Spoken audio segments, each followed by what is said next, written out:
I want you to imagine something for a second. You've built something real.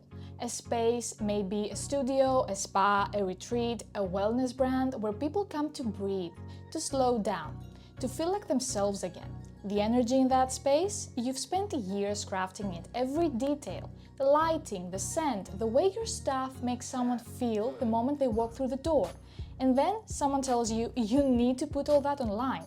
And suddenly, the person who is so intentional about every single detail of the physical experience is completely lost. Where do I even start? Do I need a website? Instagram. Do I need to run ads? Should I be on TikTok? Should I hire someone? How much is this going to cost me?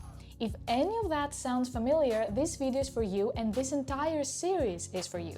Because I've spent 8 years working inside hospitality businesses, and the number one thing I see holding brilliant brands back online is not a lack of budget, it's not the algorithm, it's not even the content. It's the fact that most wellness brands jump straight into execution before they ever build a strategy. And that's exactly what we're going to fix, starting right now. Quick introduction for those who are new here. My name is Georgia, and before my design career, I worked in the hospitality sector for almost 8 years, so I know firsthand the importance of making your guests and visitors feel cared for and satisfied. I've seen what happens behind the scenes. I've watched incredible businesses with a loyal in-person following completely flounder online. Not because the brand wasn't good enough, it absolutely was, but because nobody had ever sat them down and said, before you post a single thing, before you build a website, before you spend €1 or dollar on ads, you need to know what you're trying to say, who you're saying it to, and what you want them to do. That's strategy, and that's what this entire series is going to be about.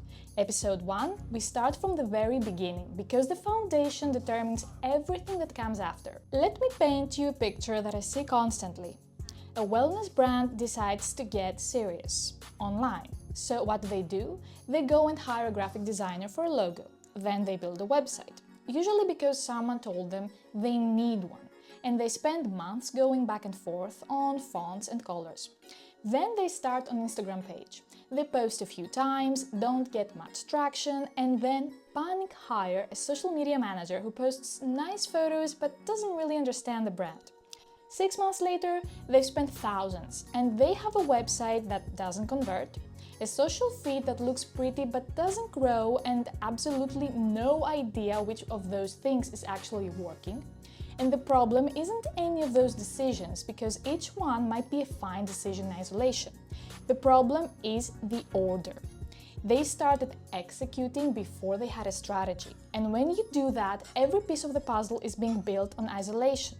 Your website doesn't really align with your Instagram doesn't reflect what's on your website. Your messaging is inconsistent, and the person landing on any of those touchpoints has no idea what makes you different from the 10 other wellness brands they found on Google this morning. Execution without strategy is just expensive guessing, and I say that with so much compassion because I understand why it happens. When you run a wellness brand, your gift is the experience, the human connection, the healing, the space you create. Nobody trained you to be a digital marketer, so you do what feels logical. You start doing the visible things, the things you can see and touch. But here's what I want you to take away from this video. Strategy isn't complicated. It's not a 40-page document. It's not something that requires a fancy agency. It's just 3 questions. And once you can answer them, every single piece of your digital presence becomes easier to build. Question 1. Who exactly are you talking to? Not women who care about wellness, not people who want to feel better. That's too broad. I want you to think about your absolute best client. The person who books with you, comes back again, refers their friends, leaves a glowing review, and genuinely gets the most out of what you offer. How old are they? What stage of life are they in? What is the specific stress or pain point that makes them walk through your door? Are they overwhelmed working mothers trying to carve out an hour for themselves? Are they burnt-out professionals who've realized their lifestyle isn't sustainable? Are they people going through a transition, a health journey, a life change? Who needs somewhere to land? The more specific you can get, the more powerful your online presence becomes. Because specificity is what makes someone feel seen. And when someone feels seen, they trust you. And trust is what drives bookings. Question number 2. What is the one thing you want them to feel, believe, or do after encountering your brand online? A lot of wellness brands try to communicate everything at once. They're a yoga studio and a nutrition clinic, and they do corporate wellness and retreats and online coaching, and every single thing gets equal weight. Here's what happens. People don't know where to start, so they don't start at all. They just leave.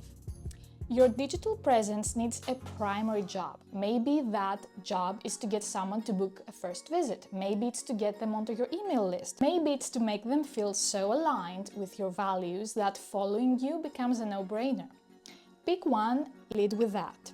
Everything else can exist, but one thing can only lead. Question 3.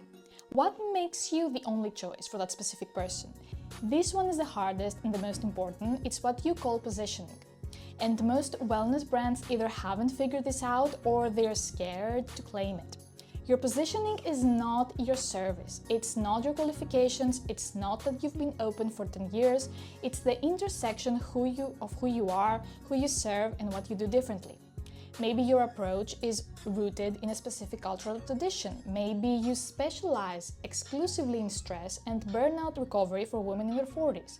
Maybe the environment you've created is unlike anything else in your city, and that atmosphere itself is the product. Whatever it is, I need you to be able to say it in one sentence, because if you can't say it in one sentence, your website can't say it either. Your Instagram page cannot say it either, and the person visiting you for the first time online won't be able to understand it. So let's do a recap. Before you touch your website, before you choose a color palette, before you film a single reel, answer these 3 questions. Who specifically are you talking to? What is the one thing you want them to feel or do? What makes you the only answer for them? These are the pillars. Everything else, your website, your content, your brand visuals, your SEO, your ads, is built on top of these answers. Get this right and every subsequent decision becomes clearer.